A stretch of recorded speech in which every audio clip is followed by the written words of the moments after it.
హ్రీం ఓం ముహుం ముహుం ఓం అఖండాత్మ పరచిద్గణ నిసర్గదత్త ఓం నిసర్గాత్మ పరచిద్గణ అఖండదత్త ఓం పరానంద చిన్మయ ఘన బ్రహ్మదత్త ఓం విరాట్ స్వరాట్ సామ్రాట్ ఘన విష్ణుదత్త ఓం సర్గస్థితిలయానంత త్రిపుర దత్త ఓం సార్వత్రిక చక్రేశ్వరి సాదాఖ్య శ్రీ లలిత ఓం నిరంజన నిర్వికల్ప నిష్ఠులగణ నిత్యదత్త ఓం మాయాంతరాత్మ మాయాగణ మోక్షదత్త ఓం మృత్యుంజయ మిహిరదత్త ఓం పూర్ణ బ్రహ్మ పరచితి గణ జ్ఞానదత్త ఓం విశ్వరూప చక్షుర్గణ విజయదత్త ఓం. ఇప్పుడు ఈ విజయదత్త ఓం గురించే ఇవాళ ఈ నామం. అసలు విజయ జయసేన అంటే ఏంటో ఇవాళ తెలుసుకుందాం. అమ్మవారు ఏమిటి అసలు, ఆవిడ సేన ఏంటి? 74వ నామం బండపుత్ర వధు యుక్త బాల విక్రమ నందితలో నందిత అంటే చెప్పాను, బాల అంటే చెప్పాను, విక్రమ అంటే ఏంటో ఇవాళ తెలుసుకుందాం. 3వ నామం తర్వాత విమల అనే నామం ఉందమ్మా, దాంతో ఈ నామం అయిపోతుంది. ఇప్పుడు విక్రమ అంటే ఏంటో తెలుసుకుందాం. ఆమె పరాక్రమము, ఆమె సేన పేరే జయసేన. అంటే ఆమె ఎక్కడికి వెళితే అక్కడ గెలుపు తప్ప వేరే ఏమీ ఉండదమ్మా. ఇప్పుడు మనము జీవితంలో ఒక పని నిమిత్తం వెళ్ళాము అంటే ఓటమి ఉండొచ్చు, గెలుపు ఉండొచ్చు. అటువంటి సందిగ్ధావస్థలో మనం యుద్ధాలు చేస్తాం. అందుకే మొదటి పదవి నేను ఇవాళ ఏమన్నాను, పండగ కూడా కొందరికి బాధాకరంగా ఉంటుంది, కొందరికి సుఖకరంగా ఉంటుంది, 2 విధాలుగా ఉంటుంది. కానీ ఇటువంటి విధములు అమ్మవారికి ఉండవు. ఆవిడ ఎక్కడికి వెళ్తే ఆవిడ పరాక్రమము, పక్కవాడు ఓడిపోవటమే. ఇంకా గెలుపు ఓటమి, గెలుపు అటువైపు, ఓటమి ఇటువైపు, మళ్ళీ ఓటమి గెలుపు ఇటువైపు, ఓటమి అటువైపు, ఇట్లా ఉండదు యుద్ధం అమ్మవారిది. వెళ్ళింది అంటే పని అయిపోవాల్సిందే. ఆమె పరాక్రమము ఏమా. ఆమె సేన పేరే జయసేన. ఊరికే పెట్టుకుంటారా పేరు జయసేన అని? వశిష్ఠుల వారు రాముడికి రామ అనే పదాల్లో ఓం నమ శివాయ, అలానే ఓం నమో నారాయణ అనే దాంట్లో మొదటి అక్షరాలు తీసి రామ అని పేరు పెట్టాడు. అవునా? శివుడిది విష్ణుమూర్తి మంత్రాలు మొదటి వారి పంచాక్షరాలు కానీ అందులో నుంచి ఆ అక్షరాలు తీసి పేరు పెట్టాడు. అంటే రాముడికి ఎదురే ఉంది, రామబాణానికి ఎదురే ఉందమ్మా. ఇదే అమ్మవారి యొక్క లక్షణము. అమ్మవారి నుంచి వచ్చిన అన్ని అవతారాలకి వాళ్ళు ఎప్పుడు ఓటమి అనేది ఉండదు. దశావతారాల్లో చూడండి, దాన్ని బట్టి మీరు అర్థం చేసుకోవచ్చు. అమ్మవారు జయసేన. ఆవిడ తన అంశ రూపాలు ఎక్కడికి పంపించినా కూడా ఆ అవతారం తాను ఏ పని నిమిత్తం అయితే వచ్చిందో భూమి మీదకి, అది నెరవేరిన తర్వాతే వాళ్ళు ఆ జయముని పొందిన తర్వాతే మళ్ళీ వాళ్ళు అమ్మవారిలో ఐక్యం అవుతారు ఆ అవతారాలన్నీ అని అర్థం. దశావతారాలు నారాయణుడు, శ్రీకృష్ణుడు, నారసింహ అవతారం అన్నీ కూడా జయసేన. అలానే అణువులో కూడా జయసేన. 14 లోకాల్లో కూడా ఆమె జయసేన. ఏమా. అందుకే ఆవిడ ఎప్పుడూ కూడా ఆమె పరాక్రమము, ఆమె సేన పేరే జయసేన. అంటే ఆమె ఎక్కడికి వెళితే అక్కడ గెలుపు తప్ప వేరే ఏమీ ఉండదు. ఇంకా పక్కవాడు ఓడిపోవటమే. అది నిశ్చయం చేసుకుని అమ్మవారితో యుద్ధం చేయటమే, నేను ఓడిపోవాలి. అందుకే చూడండి, మహానుభావులు అందరూ కూడా ఏం కోరుకుంటారు, అటువంటి మహాపురుషుల యొక్క చేతిలో పోవటం అంటే ఇంకా వాళ్ళలో ఐక్యం అయిపోవటం. మనం కూడా అంతే కదా, కోపముతో ఆగ్రహముతో అమ్మవారు నాకు ఇది చేసింది, అమ్మవారు నా మీద దయలేదు, ఇలా మనం తరికించుకుంటే నువ్వు ఓడిపోవటమే కానీ అమ్మవారు నీ మాట విని ఆవిడ ఓడిపోయి నీ యొక్క మొర ఆలకించదు. నీ కర్మానుసారంగా ఏం జరగాలో అదే జరుగుతుంది. తర్వాత ఆమె జయసేన నిన్ను ఆదుకుంటుంది. అది అమ్మ పాదాల మీద పట్టడమే తప్ప అమ్మతో కోరికి ఎప్పుడూ సంసిద్ధం కాకూడదు. ఎందుకంటే నీ విజయము కూడా ఆమెయే, అది కూడా జయసేనయే. జయసేన అంటే ఆమె జయము, ఆమె సేన వేరని, పక్కవారి సేన వేరని కాదు. అసలు విజయము ఎవరికి వచ్చినా ఆవిడ జయసేన, ఆమె వైపే ఉంటుంది జయము. అర్థమైందా? ఇప్పుడు నువ్వు ఉన్నావు అనుకో, ఏ పని నిమిత్తం నువ్వు వెళ్ళినా దేవుడికి నువ్వు దండం పెట్టుకునే వెళుతున్నావు కదా. ఏ పనులు చేయాలన్నా కూడా నాకు జయము. ఇప్పుడు చిన్నపిల్లలు పరీక్షలు రాయటానికి వెళ్తారు, అమ్మవారి గుళ్ళకి వెళ్తారు, నేను పాస్ కావాలి, ఫస్ట్ క్లాస్ రావాలని. ఎలా ఏది అనుకున్నా కూడా ఎందుకు మనకి తెలియకుండా మనం అమ్మవారిని మనం మొక్కుతున్నాం? నీ కష్టాన్ని కంటే ఎక్కువ నమ్మింది నీ దేవుడినే. పిల్లవాడు రాత్రంతా చదువుకొని వాడి ప్రతిభ మీద వాడు పాస్ అవుతాడు. కానీ వాడికేంటంటే భగవంతుడి మీద ఒక విశ్వాసం. అంటే ఏ అవాంతరాలు రాకుండా నాకు జయమును ప్రసాదించు తల్లి అని. చివరికి పాండవులు గూడా ఆ అమ్మవారినే పూజించారు. దసరా అవునా? జననీ శివకామిని అనే పాట లేదమ్మా? ఆ! ఆ రాసిన పాట మహానుభావుడు వాళ్ళ మనవడు అనుకుంటాను. నాతో మాట్లాడాడు. మా తాతగారు రాసిన పాట స్వామి అని నాతో మాట్లాడారు ఆ అబ్బాయి. ఆయనకాడ అవన్నీ ఈ నామం యొక్క దాని అంతరార్థం తెలుసు కాబట్టి ఆ అమ్మవారు అతని నోటి నుంచి ఆ పాట జననీ శివకామిని అని ఆ పాట రాయించింది అమ్మవారు. ఆ అమ్మవారు ఏంటంటేనన్నా మనం ఈ సృష్టిలో ఎవరు ఏ పని చేసినా గూడా అది కేవలం యుద్ధం అనేదే కాదమ్మా. జీవితాన్ని మనం ఎదుర్కొనటం, కష్టాలు గాని, దుఃఖాలు గాని, సుఖాలు గాని, సుఖము గూడా కొందరికి దుఃఖంగానే ఉంటుంది. దుఃఖము గూడా కొందరికి సుఖముగానే ఉంటుంది. ఏది ఎట్లా ఉన్నా గూడా అన్నిట్లో గూడా నువ్వు విజయుడివై బయటికి రావటం. అర్థమైందా? అందులో అమ్మవారు ఉంటుంది. అర్థమైందా? మన ఆయుష్ ఉదాహరణ చెప్తున్నాను. అమ్మవారి జయసేన అంటే ఏంటో చెప్తున్నాను. ఊరికే మహిషాసురుడి మీద యుద్ధం చేసేసి ఆమె సేనకి ఏమిటి అపజయం లేదు కాబట్టి అది జయసేన అని అనుకోవటం కాదు. ఆవిడ 14 లోకాల్లో గూడా శివ సంకల్పం దగ్గర నుంచి గూడా ఆమె జయసేన. ఆఫ్టర్ ఆల్ వీడెంతమ్మా మహిషాసురుడిని వధ చేయటము. సృష్టి యొక్క సంకల్పమే పెట్టుకొని అండపిండ బ్రహ్మాండాల్ని సృష్టించిన ఆ తల్లి, ఆ సృష్టిలో ఇటువంటి మహిషులు పుట్టటం. అవునా? ఇప్పుడు మన శరీరం ఉంది. ఇదంతా అండపిండ బ్రహ్మాండము. ఇందులో మనకి జబ్బులొస్తున్నాయి గదా! అవే మహిష. దాన్ని ఎదుర్కొనటం. నీకు అటువంటి శక్తి నీలో ఉండాలి. అది దీన్నేమంటారు? యాంటీబాడీస్. లేదు అంటే నువ్వు తట్టుకోలేవు. కొందరు తలనొప్పి తట్టుకుంటారు. కొందరు బాధని తట్టుకుంటారు. ఆ తట్టుకునే శక్తి అనేది ఏదైతే ఉందో అది అలా తీసుకోవాలి నాన్న.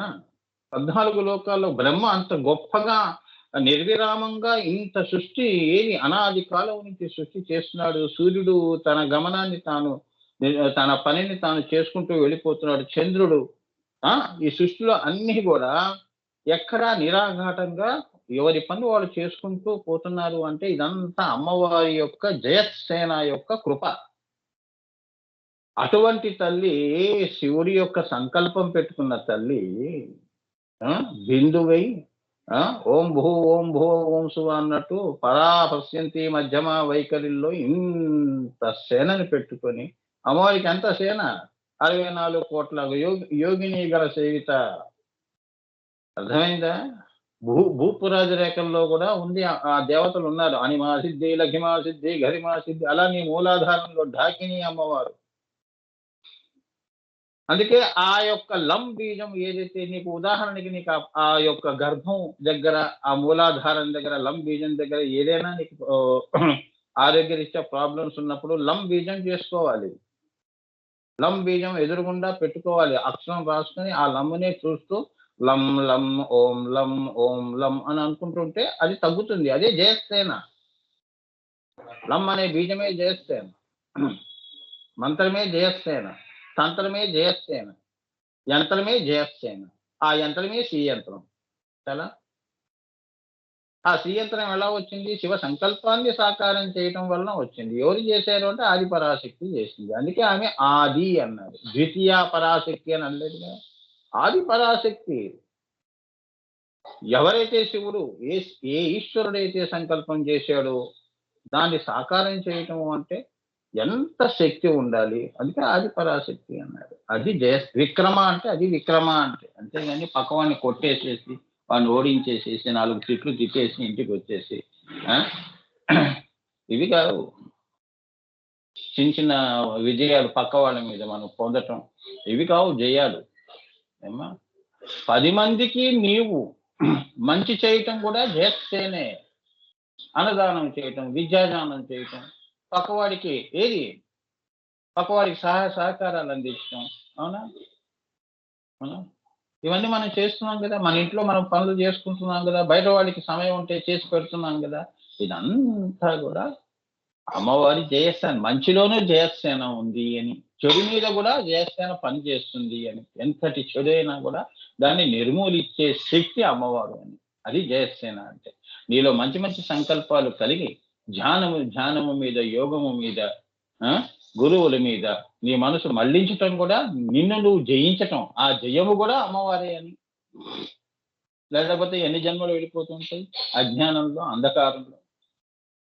కొట్టాం కానీ మనం అనుకున్న సాధించలేకపోయాం. అవునా? ఇది జయసేన అంటే.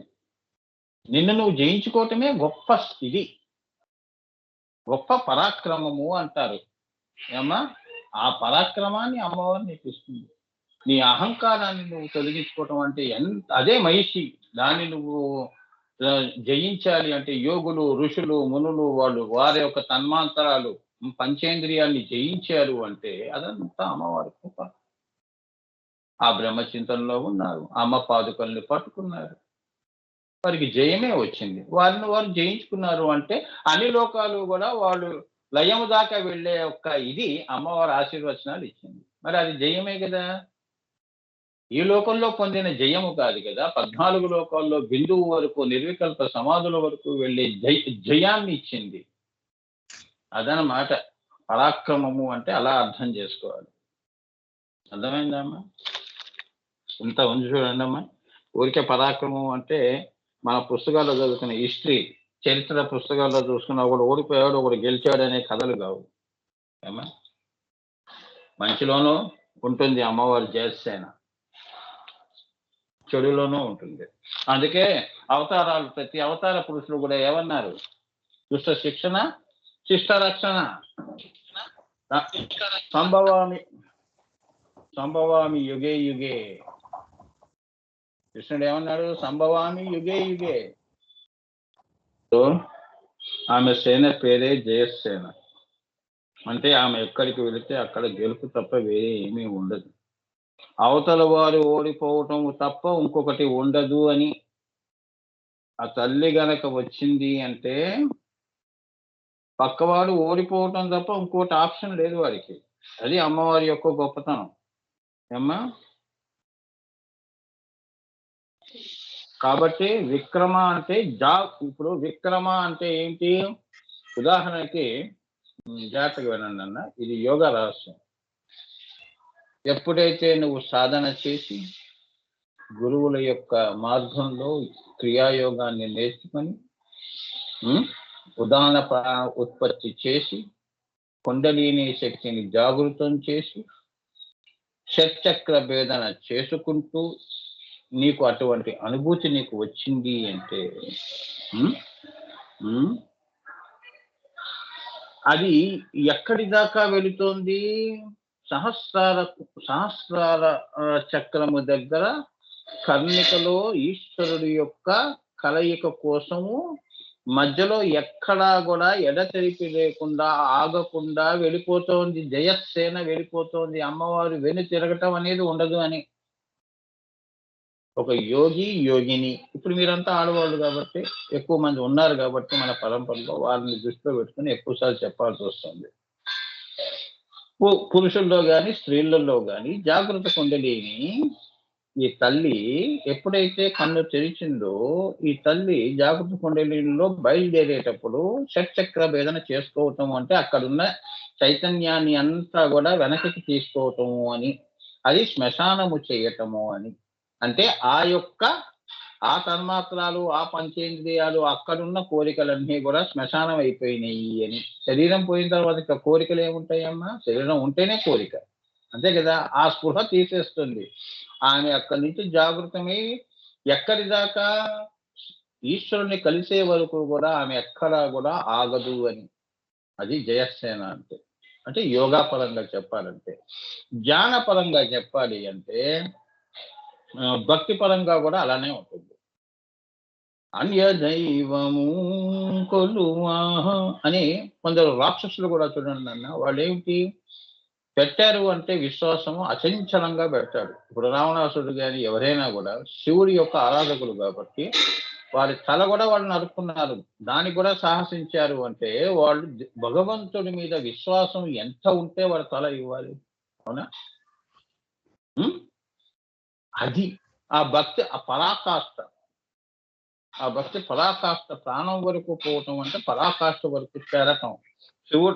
శివుడు లేనిదే నేను లేను అనే భక్తి ఒకటి ఉంటుందే, అక్కడి దాకా వెళ్ళటం, ఆ పరాకాష్ఠని అంచుల్ని అవి తాకి కిందకి రావటం.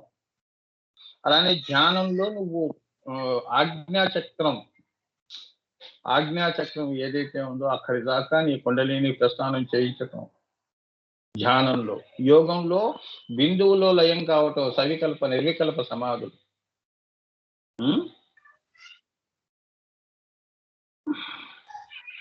మళ్ళీ మూడవ కన్ను నుంచి ఉన్నేయ భూమికల్లో మళ్ళీ సహస్రారం దాకా వెళ్ళటం. ఇవన్నీ కూడా జాగృత కుండలిని అన్ని చక్రముల యందు క్రమముగా ఉన్నేయ భూమికల యందు పైకి వెళ్ళటం అనేది ఇదివరకే మనం తెలుసుకున్నాం. ఎన్నో సందర్భాల్లో ఆనందఘన చెప్పటం జరిగింది. నేను కూడా దాన్ని మళ్ళీ సరళమైన భాషలో చెప్పటం జరిగింది. కాబట్టి ఇప్పుడు విక్రమ అంటే ఏమిటి? ఆమె జయలక్ష్మి, శుద్ధలక్ష్మి, మోక్షలక్ష్మి, జయలక్ష్మి ఉన్నాయి కదమ్మా శ్రీ సూక్తంలో. ఆమె జయలక్ష్మి, జయలక్ష్మి సరస్వతి, కాబట్టి ఆమె జయలక్ష్మి. ఆమె ఎక్కడికి వెళితే అక్కడ గెలుపు. ఆమెని తలిచిన వారికి కూడా గెలుపే అని అర్థమైందా? శుద్ధలక్ష్మి, మోక్షలక్ష్మి, జయలక్ష్మి, సరస్వతి, శ్రీలక్ష్మి, వరలక్ష్మి ప్రసన్న మమ సర్వదా అని మనం చెప్పుకుంటాం కదా అమ్మా. ఎవరైతే తలిచినా కూడా వాళ్ళకి జయాన్ని ఇస్తుంది అని. అది ఆమెకే జయము కాదు, ఆ తల్లిని స్మరణ ఓం ఐం క్లీం సౌ క్లీం ఐం, ఓం హ్రీం ఓం హ్రీంకారాసన గర్భిత నరసిత, ఇలా శ్రీమాత అన్న వారికి జయమే. అపజయం అనేది దేవీ భక్తులకి అపజయం అనేది ఉండదు అని ఆమె, ఆ తల్లి ఈ నామము ద్వారా ఒక వాగ్దానం చేసింది మనందరికీ. అర్థమైందా? అందుకే పాండవులు కూడా అమ్మవారినే ఆరాధించారు. రామాయణంలో రావణాసురుడు కూడా, ఇంద్రజిత్ వాళ్ళు కూడా దశమహావిద్యలు చేసుకుని అంతంత గొప్ప గొప్ప వరాలు పొందారు. అందుకే అంత గొప్ప వాళ్ళని సంవరించడం అంత కష్టమైంది అమ్మవారికి. అయినా కూడా జయం ఆమె వైపే. అర్థమైందా? అదన్నమాట ఆమె జయలక్ష్మి. అదనమాట ఈ విక్రమ అంటే. అదనమాట అమ్మా. అందరినీ క్రమ పద్ధతిలో పెట్టేది విక్రమ. అమ్మా, ఎవరు క్రమము తప్పుతారో, ఎవరు ధర్మాన్ని తప్పుతారో అప్పుడు ఆ తల్లి తన సేనను పంపిస్తుంది. అంటే అవతార పురుషులు కూడా సేనతో సమానము. అవునా? శ్రీకృష్ణుడి అవతారం ఒక సేన, రాముడి అవతారం ఒక జయసేన, నారసింహ అవతారం ఒక జయసేన. మరి వాళ్ళు వచ్చి మరి కలియుగంలో మరి ఇప్పుడు కూడా మనం భగవద్గీతను మర్చిపోవట్లేదు కదా. అవును,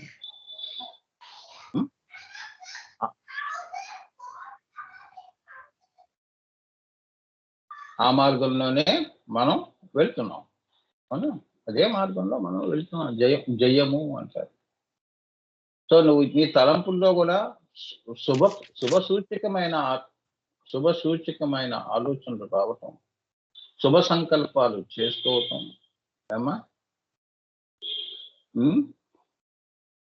ఇవన్నీ కూడా అమ్మవారి యొక్క జయసేనకి సంబంధించిన సంకేతాలు. లేదు అంటే దుష్టమైన ఆలోచనలు వచ్చాయంటే అవి రాక్షస సంకేతాలు అని. అంటే దుష్టబుద్ధి, సద్బుద్ధి, దుష్టబుద్ధి అని. అందుకే గాయత్రి చెప్తాం కదా, ఓం భూస్వ. నేను ఎప్పుడూ కూడా భాష పాండిత్యాలు ప్రదర్శన చేయడానికి నేను ఎప్పుడు చెప్పను ప్రవచనాలు, నాకు అవసరం లేదు. మీకు అనుభూతి ఇవ్వటమే. సో చాలా జాగ్రత్తగా అందిపుచ్చుకోండి అమ్మవారు ఇచ్చే వరాలు, లేదా గాల్లో కలిసిపోతుంది. అది నేను చెప్పేది నాన్న. అందుకంటే ఏం లేదు, అనేదా భావించద్దు. మీ మంచి కోసమే చెప్పాను, గురువుగా నాకు అధికారం ఉంది అది. కాబట్టి ఆమె ఇప్పుడు విక్రమ అంటే ఆమె జయలక్ష్మి సరస్వతి కాబట్టి ఆమె జయలక్ష్మి. ఆమె ఎక్కడికి వెళితే అక్కడ గెలిపే. ఆమెని తలచిన వారికి కూడా గెలిపే. పో అంటోంది. నువ్వు నన్ను తలుచుకున్నావు కదరా, పో, నువ్వు వెళ్ళు, నీ పని అయిపోతుంది. అది ఊరికి తలుచుకోవటం కాదు, స్థూల సూక్ష్మతల సూక్ష్మతమ రకంగా తలుచుకోవటం. గురువుగారు చెప్పారని చెప్పేసి అమ్మ దగ్గరికి వెళ్ళి ఏదో తప్పదని చెప్పి ఒక నమస్కారం పడేసి మనం వెళ్ళిపోవటం కాదు. అర్థమైందా? అందుకే మరి పూర్వం యుద్ధాలు, రాజులు మరి వాళ్ళ సతీమణులు, వాళ్ళ భార్యామణులు వాళ్ళు మరి వీర తిలకాలు దిద్ది మరి యుద్ధానికి పంపించారు కదమ్మా. బాలచంద్రుడికి కూడా మహాభారతంలో అలానే వెళ్ళాడు కదా, అవునా? వాడు పోయినా కూడా వాడి బాలచంద్రుడి కథ అలా ఉండిపోయింది కదా మహాభారతంలో. అది జయసేన అంటే. ప్రాణం ముఖ్యం కాదు, ప్రాణం ఉందా పోయిందా అనేది కాదు, తర్వాత వాడు ఎంతకాలం చిరంజీవిగా బతికాడు అనేది ముఖ్యం. అర్థమైందా? అది అది జయం అంటే. అంతేగాని పుట్టాము, 4 మంచి పనులు చేసాం, వెళ్ళిపోయాం, తర్వాత అది కాల గర్భంలో కలిసిపోయింది మన మంచితనం అంటే అది ఉన్నా ఒకటే, లేక ఆ జయము ఉన్నా ఒకటే, లేకపోయినా ఒకటే. జయము అంటే ఏంటి? నువ్వు పోయినా కూడా నీ పేరు శాశ్వతంగా ఉండటం. ఆచంద్రార్కము నీ పేరు మౌరం రోగుతూ ఉంటుంది. అవతార పురుషుల యొక్క విషయాలు కానీ, మహాపురుషులు యోగా మార్గాల్లో కానీ, ఆధ్యాత్మిక మార్గాల్లో అమ్మవారికి సేవలు చేసిన మహానుభావులు వాళ్ళందరి పేర్లు ఇప్పుడు కూడా మనం తలుచుకుని, ఆది శంకరాచార్యులు వారు ఎప్పటి కాలం వారు ఇప్పుడు కూడా మనం ఆది శంకరాచార్యుల వారు అని అంటున్నాం. ఆది అనే పదం అది అమ్మవారికేను ఈ మహానుభావుడికే వచ్చింది, అవునా? ఆది పరాశక్తి, ఆది శంకరాచార్యులు వారు, గురు పరంపరలో ఆది శంకరాచార్యులు. అలా చిరస్థాయిగా ఉన్నారుగా అమ్మవారిలో. మరి ఇదంతా జయమేగా, అవునా? ఇదే జయసేన అంటే. అందుకే ఆ ధర్మం అలా ఎల్లకాలము ఎప్పుడు కూడా ఎన్ని యుద్ధాలు జరిగినా కూడా ఎప్పుడు కూడా చరిత్రలో కానీ యోగా మార్గాల్లో కానీ ఎక్కడా కూడా ఓటమి అనేది ధర్మానికి లేదు. అందుకే సత్యమేవ జయతే, సత్యమే గెలుస్తుంది, సత్యమేవ జయతే అన్నాడు. సత్ చిత్ ఆనంద అన్నాడు. దానికి అందుకే ఇవాళ తాత్కాలికంగా ఆ ధర్మము ఓడిపోయిన భవిష్యత్తులో ఆ ధర్మమే మళ్ళీ అధర్మం మీద జయిస్తుంది అని చివరికి ధర్మమే నిలుస్తుంది శాశ్వతంగా ఈ భూమి మీద, సృష్టిలో అని చెప్తున్నాడు. విక్రమ అంటే అది. ఇప్పుడు 4వ నామం, గుప్తనామం విమల. మనస్వరూపిణి మాయ. విమల అంటే ఏంటంటే మలము లేనిది అని. అంటే మలము లేనిది, మాయ లేనిది అని. మలము అంటే ఏంటంటే మీరు మలమూత్ర అన్నట్టుగా అలా అర్థం చేసుకుంటాం కదా. మలము అంటే మాయ, అజ్ఞానమే మలము, జ్ఞానము విమలము. అర్థమైందా? అన్నమాట. తెలియనంత వరకు మనం అజ్ఞానంలో ఉంటాం. తెలిసిన తర్వాత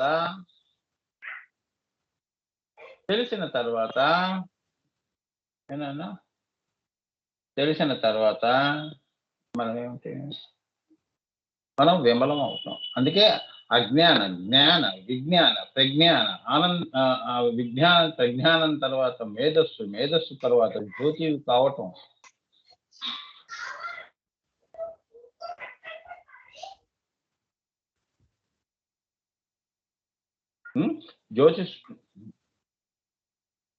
జ్యోతి స్వరూపం కావటం, తర్వాత లయం పొందటం. ఇది ఏమ్మా చూసారా? సో కిందవన్నీ కూడా 3వ కన్ను కిందంతా మలము, మాయ. 3వ కన్ను దగ్గరే నువ్వు విమల అవుతావు. కిందంతా కూడా నువ్వు మలములో ఉంటావు, అంటే మాయలో ఉంటావు. నేనే దేహము, నేనే సర్వము, అహంకారంతో ఉంటావు. ఎవరిని నిన్ను ఒక మాట అనకూడదు.